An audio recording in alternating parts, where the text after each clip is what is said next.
Hello students, चलो आज हम स्टार्ट करते हैं केमिकल रिएक्शन एंड इक्वेशन का सेकंड पार्ट। फर्स्ट पार्ट में हमने देखा था कि किस तरीके से केमिकल रिएक्शन किस पार्ट में होती है, मेनली जहाँ केमिकल चेंज होता है वहाँ पे केमिकल रिएक्शन होती है, और केमिकल रिएक्शन जहाँ होती है वो हमें कैसे कैसे पता चलेगा। तो उसके हमने 4 केसेस देखे थे कि भाई या तो कहीं कोई गैस रिलीज हो रही हो, या फिर आसपास के एनवायरनमेंट का टेम्परेचर इंक्रीज हो रहा हो, या फिर पीपीटी बन रहे हो, या फिर रिएक्टेंट और प्रोडक्ट में जाके किसी सब्सटेंस के कलर में चेंज आ रहा हो। तो ये सब क्या थे हमारे characteristics of chemical equation. Now we are going to proceed our next topic. और अपना नेक्स्ट टॉपिक क्या है कि बेटा केमिकल रिएक्शन तो ठीक है ma'am, when 2 or more than 2 reacting species react with each other to form a product, this process is called chemical reaction। लेकिन बेटा एक बात बताओ, नेक्स्ट स्टेप पे हम आते हैं कि यार केमिकल रिएक्शन और केमिकल इक्वेशन में क्या डिफरेंस है। केमिकल रिएक्शन क्या होती है और केमिकल इक्वेशन क्या होती है। बेटा कुछ नहीं होती है। जब हम किसी केमिकल रिएक्शन को उसके सिंबॉलिक फॉर्म में, सिंबल्स की फॉर्म में लिखें तो वही क्या कहलाती है बेटा, केमिकल इक्वेशन। जैसे अगर हम बात करें, मान लो मैंने तुम्हारे सामने लिखा hydrogen 2 mole of hydrogen gas react with oxygen gas, then it will give 2 moles of water, right. अच्छा, सबसे पहला मेथड क्या रहेगा कि मैं तुम्हें ये एकदम लैंग्वेज के फॉर्म में दूं, when 2 moles of hydrogen gas react with 1 mole of oxygen gas and it will give 2 moles of water. चलेगा क्या? नहीं। चलो दूसरी एक फॉर्मेट और बताती हूँ। 2 moles ऑफ हाइड्रोजन, इसी तरीके से oxygen gives 2 moles of water. एक तो मेथड ये है, राइट। या फिर हम इसको इस फॉर्म में भी तो लिख सकते हैं ना बेटा, 2H2 gas plus O2 gas gives 2H2O। सबसे कन्वीनियंट मेथड कौन सा है? या तो वो हिंदी की एक कंप्लीट इंग्लिश की या कंप्लीट सेंटेंस के फॉर्म में लिखें, बहुत टिपिकल हो जाएगा मैम, थ्योरी बढ़ जाएगी हमारी केमिस्ट्री के अंदर तो। लेकिन एक इस फॉर्म में लिखें, ये भी टिपिकल है थोड़े से, तो मैम सिंबल्स वगैरह जो हैं। लेकिन मेरे हिसाब से सबसे इजी मेथड शायद यही है। और यहाँ पे हमने अपनी केमिकल रिएक्शन को किसकी फॉर्म में लिखा है? By the help of symbol of the elements. तो यही हमारी केमिकल इक्वेशन है कि किसी भी केमिकल रिएक्शन को उसके सिंबल्स की हेल्प से लिखना क्या कहलाता है बेटा? सिंबॉलिक फॉर्म में लिखना ही क्या कहलाता है? केमिकल इक्वेशन कहलाता है। चलो ठीक है, हमें पता चल गया मैम। अब हम क्या करें? अब हमें केमिकल रिएक्शन इक्वेशन लिखनी कैसे है, राइट? केमिकल इक्वेशन हम लिखे कैसे? तो बेटा सबसे पहले हमें क्या करना है कि हमारी रिएक्शन में रिएक्टेंट कौन कौन है और प्रोडक्ट कौन कौन है। तो बता दूं बेटा, जो हमारी केमिकल रिएक्शन दी हुई है उसके एरो के लेफ्ट हैंड साइड में कौन होते हैं बेटा? रिएक्टेंट होते हैं। लेफ्ट हैंड साइड में कौन होते हैं बेटा? रिएक्टेंट होते हैं। और वहीं राइट साइड में कौन होते हैं? प्रोडक्ट होते हैं। हमारी रिएक्शन के अंदर तुम्हें साफ दिखाई दे रहा होगा, रिएक्टेंट में हमारे यहाँ कौन कौन है? हाइड्रोजन गैस है और क्लोरीन गैस है। ये कौन है? हमारे रिएक्टेंट, जो कि एरो के लेफ्ट हैंड साइड में लिखे जाते हैं। और हाइड्रोक्लोरिक एसिड हमारा क्या है? प्रोडक्ट, जो कि एरो के राइट हैंड साइड में लिखा जाता है। तो बेटा जैसे ही हमें ये पता चल गया कि भाई हमारा रिएक्टेंट कौन है, ऑब्वियसली हाइड्रोजन गैस, प्रोडक्ट कौन है? क्लोरीन गैस, दोनों ने आपस में कंबाइन होकर क्या बना लिया? हाइड्रोक्लोरिक एसिड बना लिया। यस। तो बेटा अब हमें क्या होना चाहिए? एटलीस्ट हम 10th क्लास में हैं तो हमें कम से कम 1 to 25 एलिमेंट्स के एटॉमिक नंबर हमें बहुत ढंग से याद होने चाहिए, ठीक है। तो बेटा हम जो हमारे लाइक हमारी हाइड्रोजन गैस है, क्लोरीन गैस और हाइड्रोक्लोरिक एसिड, तो इनके हमें जनरल फॉर्मूले पता होने चाहिए। तो बेटा हमारी हाइड्रोजन गैस का जनरल फॉर्मूला होता है H2, और साथ में उसकी स्टेट भी मेंशन करनी है कि गैसीय स्टेट में है, सॉलिड स्टेट में है या लिक्विड स्टेट में है। बेटा सॉलिड के लिए S यूज होता है, गैसियस के लिए G यूज होता है और लिक्विड के लिए L यूज होता है, राइट। तो बेटा यहाँ पे हमें रिएक्टेंट जो जो हमने लिए हैं उनकी स्टेट भी मेंशन करनी है तो हमारी हाइड्रोजन का सिंबल हो गया H2 गैसियस स्टेट में है, Cl2 गैसियस स्टेट में है, और हाइड्रोक्लोरिक एसिड का हमारा सिंबल होता है HCl, वो भी हो सकता है गैसियस स्टेट में, राइट। उसके बाद आता है दोनों स्टेप क्लियर। पहले स्टेप में हम ये फाइंड आउट करेंगे कि रिएक्टेंट कौन कौन है और प्रोडक्ट कौन कौन है।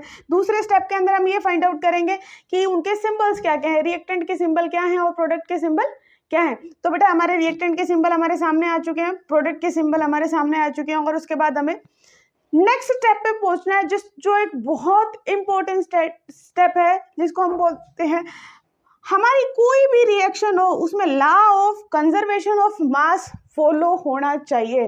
और law of conservation of mass upon 9th class के अंदर 3rd चैप्टर के अंदर एटम्स एंड मॉलिक्यूल्स के अंदर हम पढ़ते भी हैं कि लॉ ऑफ कंजर्वेशन ऑफ मास क्या होता है। बेटा इसकी स्टेटमेंट होती है मास can neither be created, mass can neither be created NOR be destroyed, NOR be destroyed, but it can convert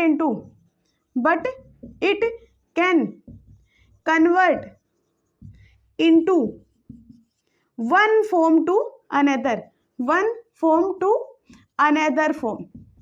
यानी कि मास को ना हम अपनी तरफ से ऐड कर सकते हैं ना हम कम कर सकते हैं, लेकिन इसको एक फॉर्म से दूसरी फॉर्म में कन्वर्ट जरूर कर सकते हैं। चलो मैम ठीक है, लेकिन इसका हमारी केमिकल रिएक्शन से क्या लेना देना। बेटा देखो सीधी सी बात है, हमारी केमिकल रिएक्शन में जब हम लॉ ऑफ कंजर्वेशन ऑफ मास को अप्लाई करते हैं तो बेटा हमारे पास स्टेटमेंट निकल के आती है कि बेटा मास ऑफ रिएक्टेंट बेटा किसके बराबर होना चाहिए, बेटा मास ऑफ प्रोडक्ट के बराबर होना चाहिए। अगर मास ऑफ रिएक्टेंट और मास ऑफ प्रोडक्ट दोनों बराबर होंगे तो ही वहां पे रिएक्शन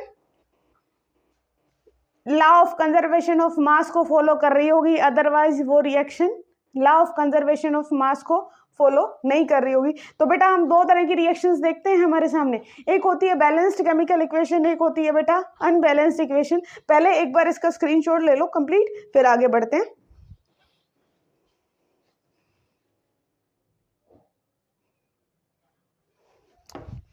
तो नाउ बात करते हैं बेटा, देखो बैलेंस्ड और अनबैलेंस्ड इक्वेशन, जो लॉ ऑफ कंजर्वेशन मास को फॉलो करे वो तो बैलेंस्ड केमिकल इक्वेशन, और जो लॉ ऑफ कंजर्वेशन ऑफ मास को फॉलो ना करे वो अनबैलेंस्ड इक्वेशन। That's all. क्या reaction which follows law of conservation of mass, law of conservation of mass।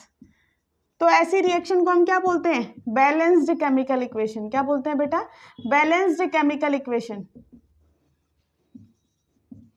Right. और दूसरी कौन सी होती है बेटा, जो लॉ ऑफ कंजर्वेशन को फॉलो ना करे, reaction which do not follow law of conservation of mass, law of conservation of mass। तो बेटा वो अनबैलेंस्ड इक्वेशन होती है। और बेटा जो अनबैलेंस्ड इक्वेशन होती है वो इक्वेशन अगर आ भी जाए तो बेटा उसको बैलेंस्ड करना पड़ता है, क्योंकि यहां पे नोट डाल लो,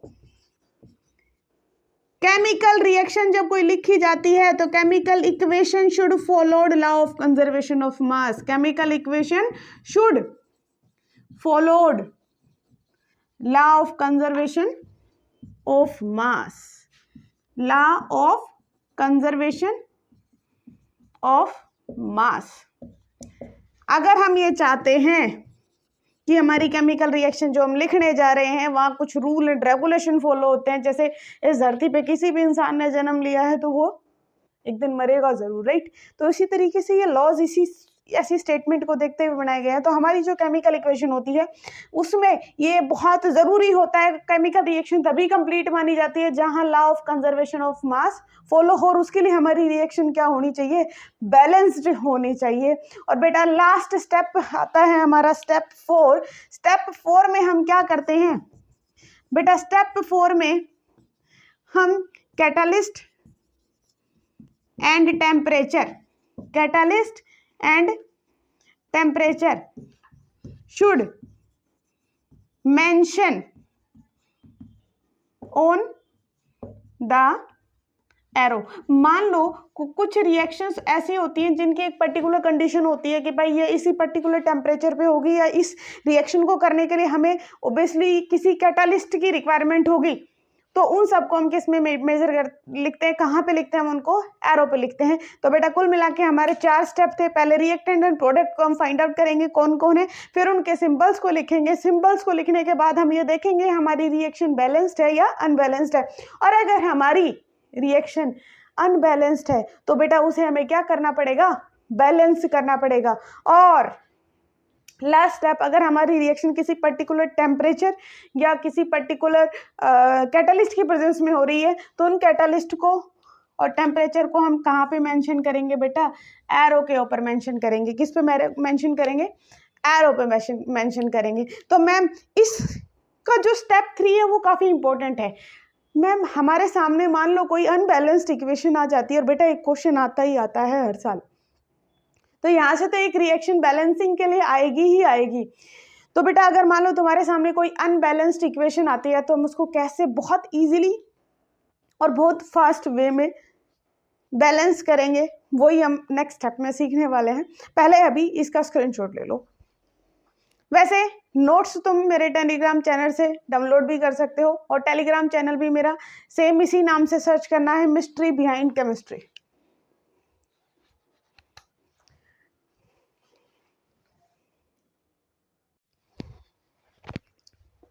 तो चलो बात करते हैं कि कैसे किस तरीके से हम रिएक्शन को बैलेंस करते हैं। उसके लिए हमारे सबसे सामने एग्जांपल है, जब हम आयरन की वाटर के साथ रिएक्शन करते हैं तो हमें आयरन ऑक्साइड मिलता है प्लस हाइड्रोजन गैस मिलती है। तो बेटा यहाँ पे मैम जब हमारा law of conservation of mass हम फॉलो करेंगे, mass of reactant should be equal to mass of product की कंडीशन लाएंगे, तो उसके लिए मेन हमारे इसमें क्या रोल है। तो बेटा इसका सबसे मेन बात है कि भाई मान लो तुमने यहाँ पे कौन कौन से आइटम ले रखे हैं, यहाँ पे आयरन ले रखा है, यहाँ पे तुमने हाइड्रोजन ले रखा है, और यहाँ पे हमने ऑक्सीजन ले रखे हैं। तो बेटा आयरन, हाइड्रोजन, ऑक्सीजन के number of atoms reactant side और प्रोडक्ट साइड दोनों साइड क्या होने चाहिए, बराबर होने चाहिए। अगर भाई देखो सीधी सी बात है, अगर हमने यहाँ पे एक आयरन लिया है तो इस साइड भी कितना ही आयरन जाना चाहिए, 1 आयरन ही जाना चाहिए। माना कि वो किसी और से अटैच होगा लेकिन आयरन तो बन ही जाएगा, राइट। इधर अगर मान लो हमने 2 हाइड्रोजन लिए हैं तो इधर भी कितने जाने चाहिए, 2। और अगर ऐसी कंडीशन नहीं है तो इसका मतलब हमारी रिएक्शन बैलेंस नहीं है। तो बेटा चलो इसके स्टेप हम फाइंड आउट करते हैं। सबसे पहला हमारा काम क्या होता है कि हमें ये लिखना है कि हमारे पास कौन कौन से एटम है। तो बेटा इसमें सबसे पहले हम लिखते हैं, मान लो हमारे पास एटम है, एक है हमारे पास आयरन, दूसरा कौन सा है बेटा हाइड्रोजन, और तीसरा कौन सा है बेटा ऑक्सीजन। दोनों की जो क्वांटिटी है वो हम रिएक्टेंट और प्रोडक्ट साइड दोनों साइड लिखेंगे, राइट। तो रिएक्टेंट साइड हमारे आयरन कितने हैं उसको R से रिप्रेजेंट कर देंगे, प्रोडक्ट साइड हमारे कितने हैं वो P से रिप्रेजेंट करेंगे, राइट। तो बेटा आप सबसे पहले हम देखते हैं आयरन हमारे रिएक्टेंट साइड कितना है, ऑब्वियसली 1, और प्रोडक्ट साइड कितने हैं 3। चलो नेक्स्ट बढ़ते हैं। हाइड्रोजन हमारे रिएक्टेंट साइड कितने हैं 2, और प्रोडक्ट साइड भी कितने हैं 2। और ऑक्सीजन हमारे रिएक्टेंट साइड कितने हैं 1, और प्रोडक्ट साइड कितने हैं बेटा 4। तो बेटा हमारे सामने दिख रहे हैं क्या क्या कंडीशन है कि भाई हाइड्रोजन तो मैम बैलेंस है, दोनों बिल्कुल 2-2 हैं, लेकिन क्या आयरन बैलेंस है, नहीं है। रिएक्टेंट साइड आयरन कितने हैं 1, और प्रोडक्ट साइड आयरन कितने हैं 3। तो चलो आयरन को बैलेंस करते हैं। अगर हमारा प्रोडक्ट साइड आयरन 3 है तो रिएक्टेंट साइड में अगर हम आयरन को 3 से मल्टीप्लाई कर दें तो शायद हमारे रिएक्टेंट साइड भी आयरन कितने हो जाएंगे 3 हो जाएंगे, रिएक्टेंट साइड भी कितने हो जाएंगे 3 हो जाएंगे या नहीं हो जाएंगे? तो इसका मतलब क्या हुआ? आयरन भी बैलेंस। मैम आयरन भी बैलेंस हो गया। अब बात करते हैं हाइड्रोजन की। हाइड्रोजन तो ऑलरेडी बैलेंस्ड है, बिल्कुल सही है। अब देखते हैं ऑक्सीजन को। मैम रिएक्टेंट साइड तो सिर्फ एक ही ऑक्सीजन है और प्रोडक्ट साइड कितनी है? 4 ऑक्सीजन है, राइट। तो हमें तो कुछ चेंज करना पड़ेगा, तो हमें रिएक्टेंट साइड भी ऑक्सीजन को कितना बनाना पड़ेगा? 4 ही बनाना पड़ेगा। और 4 बनाने के लिए हम क्या कर सकते हैं? इसको 4 से मल्टीप्लाई कर देंगे। तो इससे क्या होगा? रिएक्टेंट साइड भी हमारी ऑक्सीजन कितनी हो जाएगी? 4। और प्रोडक्ट साइड तो ऑलरेडी 4 थी। क्या ये रिएक्शन बैलेंस हो गई? चलो देखते हैं। देखो बेटा, आयरन तो इधर भी 3 है और इधर भी 3 है, बैलेंस है मैम। ऑक्सीजन दोनों साइड 4 है, बिल्कुल बैलेंस्ड है, राइट। लेकिन मैम अब आप ये देखो कि रिएक्टेंट साइड हाइड्रोजन कितने हो गए? 8, जबकि मेरे प्रोडक्ट साइड हाइड्रोजन कितने हैं? 2 ही है। प्रोडक्ट साइड हाइड्रोजन कितने हैं? 2। तो हमें इसको भी क्या बनाना पड़ेगा? 8 बनाना पड़ेगा। अगर रिएक्टेंट साइड मेरे हाइड्रोजन 8 हो गए तो मुझे इसे भी 8 ही बनाना पड़ेगा। और इसको 8 बनाने के लिए हम क्या करेंगे? 4 से मल्टीप्लाई कर देंगे। अब देखो बेटा, हमारी जो बैलेंस्ड इक्वेशन निकल के आई है वो क्या निकल के आई है?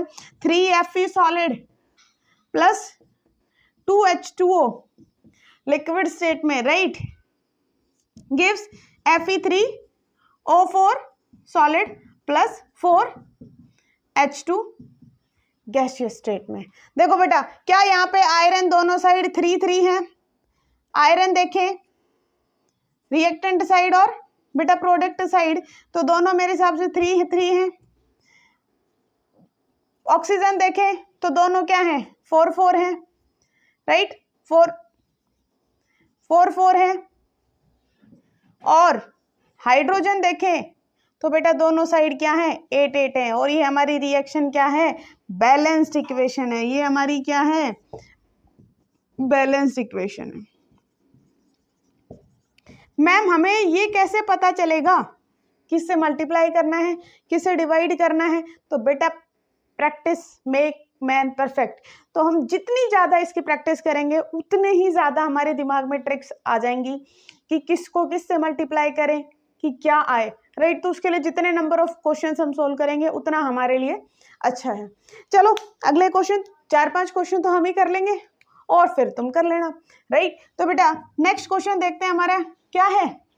हमारे रिएक्शन में कौन कौन से एलिमेंट्स हैं? मैग्नीशियम है और बेटा ऑक्सीजन है। रिएक्टेंट साइड मैग्नीशियम और product side magnesium. Reactant side magnesium कितने हैं? 1। प्रोडक्ट साइड भी कितने हैं? 1। रिएक्टेंट साइड हमारे ऑक्सीजन कितने हैं? 2। और प्रोडक्ट साइड ऑक्सीजन कितना है? 1। मैम गड़बड़ कहाँ है? मैग्नीशियम तो मैम पहले से ही बैलेंस्ड है, बिल्कुल सही है। गड़बड़ी कहाँ आ रही है? गड़बड़ी आ रही है बेटा हमारे ऑक्सीजन में है। गड़बड़ी कहाँ आ रही है? हमारी ऑक्सीजन में। देखो बेटा ऑक्सीजन रिएक्टेंट साइड तो कितनी है? 2 है, लेकिन प्रोडक्ट साइड ऑक्सीजन कितनी है? 1 है। तो इसे प्रोडक्ट साइड 2 बनाने के लिए इसको क्या कर देंगे? मल्टीप्लाई बाय 2, तो 2 हो जाएगा, बिल्कुल सही है मैम। लेकिन एक बात है कि जब हमने यहाँ ऑक्सीजन को 2 बनाया तो यह मैग्नीशियम भी रिएक्टेंट साइड प्रोडक्ट साइड कितने हो गए? 2 हो गए। अब मैग्नीशियम प्रोडक्ट साइड 2 हो गए तो ऑब्वियसली हमें रिएक्टेंट साइड भी मैग्नीशियम क्या करना पड़ेंगे? 2 बनाने पड़ेंगे। तो इसको भी हमें क्या करना पड़ेगा? 2 से मल्टीप्लाई करना पड़ेगा। अब देखो बेटा मेरे हिसाब से सब जगह बैलेंस्ड है। देखो हमारे मैग्नीशियम दोनों साइड क्या है? ये भी 2 है और ये भी 2 है, बैलेंस्ड है। मैम ऑक्सीजन रिएक्टेंट साइड कितने हैं? 2। और प्रोडक्ट साइड भी ऑक्सीजन कितने हैं? 2, बैलेंस्ड है। इसके मतलब हमारी बैलेंस्ड इक्वेशन क्या आ गई? 2Mg प्लस, वो भी सॉलिड फॉर्म में, O2 gas gives 2MgO solid form में। ठीक है बेटा। उसके बाद एग्जाम्पल 3, अभी हमने जो रिएक्शन थोड़ी देर पहले लिखी थी, how to write a balance equation, जो हमने एग्जाम्पल लिया था वो एग्जाम्पल क्या था हमारे पास? H2 gas plus Cl2 gas gives 2 नहीं था, HCl गैस था। लेकिन चलो इसको, वहां बैलेंस नहीं थी वो रिएक्शन, यहाँ पे बैलेंस करते हैं। कौन कौन से एटम है हमारे पास? हाइड्रोजन और क्लोरीन, रिएक्टेंट साइड और product side. Reactant side hydrogen कितने हैं? 2, प्रोडक्ट साइड पे कितने हैं? 2 नहीं 1, राइट। उसी तरीके से क्लोरीन, रिएक्टेंट साइड कितने हैं? 2, प्रोडक्ट साइड कितने हैं? 1। बेटा ये तो दोनों में इम्बैलेंस आ रहा है, तो हमें क्या करना पड़ेगा? हमें कुछ ऐसा करना पड़ेगा कि हाइड्रोजन प्रोडक्ट साइड कितने बनाने पड़ेंगे? 2, और उसके लिए हमें क्या करना पड़ेगा? प्रोडक्ट साइड हाइड्रोक्लोरिक एसिड को किससे मल्टीप्लाई करना पड़ेगा? 2 से मल्टीप्लाई करना पड़ेगा। और हम देखेंगे जैसे ही 2 से मल्टीप्लाई करेंगे तो हमारे हाइड्रोजन भी कितने हो जाएंगे? दोनों साइड 2-2, राइट। और प्रोडक्ट साइड साथ ही साथ हमारा क्लोरीन भी दोनों साइड क्या हो जाएंगे? 2-2 हो जाएंगे, राइट। तो बेटा ये थे हमारी how to balance a chemical reaction. फिर भी तुम्हें और कुछ डाउट आता है तो बेटा अपने एनसीईआरटी के अंदर कम से कम 10 क्वेश्चंस हैं जिनमें हम रिएक्शंस को बैलेंस करते हैं। तो बेटा उनमें से एक भी क्वेश्चन नहीं छोड़ना है। मुझे जैसे ही टाइम मिलेगा तो एक छोटी सी वीडियो क्लिप्स बना के मैं डाल दूंगी उसी से रिलेटेड की, जो हमारे एनसीईआरटी के अंदर है। पहले वर्ड फॉर्म में इक्वेशन दी होगी, पहले उसको सिंबॉलिक फॉर्म में लिखना है, फिर उसे बैलेंस करना है। बेसिक मेथड यही रहता है कि हम इसी तरीके से रिएक्शन को बैलेंस करते हैं। ठीक है, आज के लिए बस इतना ही। कल बात करेंगे हम टाइप्स ऑफ केमिकल रिएक्शन के बारे में।